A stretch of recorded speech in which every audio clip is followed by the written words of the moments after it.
अस्सलाम वालेकुम व रहमतुल्लाह व बरकातह। दोस्तों, रमज़ान अल मुबारक का पहला इशरा जो रहमतों का साया बनकर हम पर बरसा, अब रुखसत हो रहा है।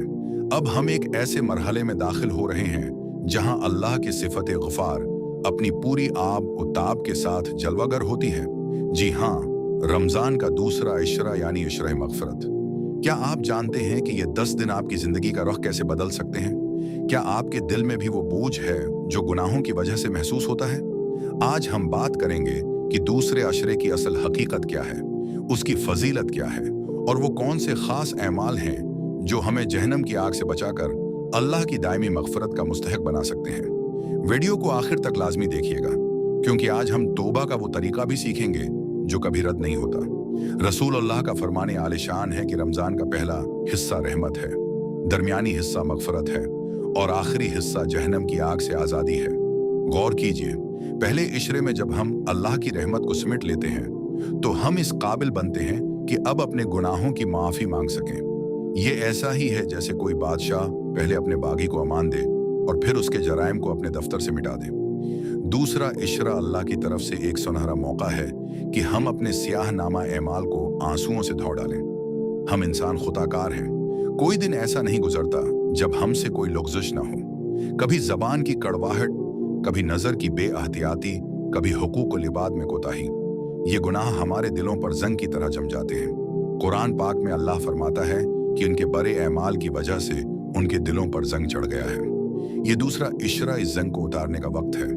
ये वक्त है उस एहसास को जगाने का कि ऐ अल्लाह, मैं थक गया हूँ अपने गुनाहों का बोझ उठाते उठाते, अब मुझे मुआफ़ फरमा दे। इस इशरे की खास दुआ जो हमें कसरत से पढ़नी चाहिए वो है, यानी मैं अल्लाह से अपने तमाम गुनाहों की माफ़ी मांगता हूँ जो मेरा रब है और उसी की तरफ रुजू करता हूँ। इस दुआ की खूबसूरती ये है कि इसमें न सिर्फ माफ़ी का तलबगार होना है बल्कि अल्लाह की रुबूबियत का इतराफ़ भी है। जब आप ये दुआ पढ़ें तो सिर्फ ज़बान से नहीं बल्कि इस एहसास के साथ पढ़ें कि आपका रब आपको देख रहा है और वो मुआफ़ करने के बहाने ढूंढता है। सिर्फ दुआ काफ़ी नहीं बल्कि हमें कुछ अमली इक़दामात भी करने होंगे। सबसे पहले सच्ची तौबा करें, जिसका मतलब है कि अपने किए पर शर्मिंदगी हो, गुनाह को फ़ौरन छोड़ दें और आइंदा न करने का पख्ता इरादा करें। उसके साथ साथ रोज़ाना 2 रकात सलवाल तौबा का एहतमाम करें और सजदे में गर कर अल्लाह से रो रो कर माफ़ी मांगे। यकीन जानिए, सजदे में बहने वाला एक आंसू जहन्नम की आग को बुझाने के लिए काफ़ी है। अपनी ज़बान को इस्तग़फ़ार से तर रखें, क्योंकि जो शख्स इस्तग़फ़ार को अपने ऊपर लाजिम कर लेता है, अल्लाह उसे हर तंगी से निकाल देता है और उसे वहाँ से रिज़्क़ देता है जहाँ से उसे गुमान भी नहीं होता। एक और बहुत ज़रूरी काम लोगों को मुआफ़ करना है। अगर आप चाहते हैं कि अर्श वाला आपको माफ़ करे तो आप फ़र्श वालों को माफ़ करना सीखें। किसी से नाराज़गी है या किसी ने दिल दिखाया है तो इस रमज़ान अल्लाह की रज़ा के लिए उसे मुआफ़ कर दें। जब आप बंदों को माफ़ करेंगे तो अल्लाह की रहमत को जोश आएगा कि मेरा बंदा होकर ये माफ़ कर रहा है तो मैं तो सबसे बड़ा माफ़ करने वाला हूँ।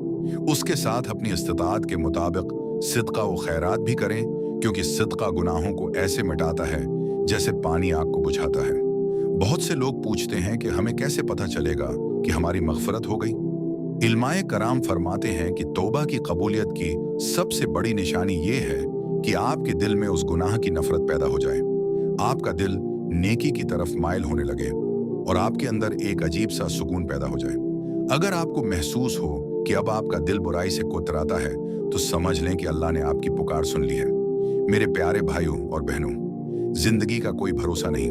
पिछले रमज़ान जो हमारे साथ थे आज वो कब्रों में हैं। ये दूसरा अशरा शायद हमारी जिंदगी का आखिरी मौका हो। क्या हम अब भी गुनाहों की गुठड़ी उठाए अल्लाह के सामने हाजिर होंगे? अल्लाह तो पुकार पुकार कर कह रहा है कोई मग़फ़िरत मांगने वाला? आज से ही अज़्म करें कि ये 10 दिन हम ज़ाये नहीं करेंगे। ड्रामों और फजूल गुफ्तगू से हटकर अपना वक्त मुसल्ले पर गुजारेंगे। अल्लाह हम सब की मग़फ़िरत फरमाए और हमें जहन्नम से आज़ादी अता करे। आमीन।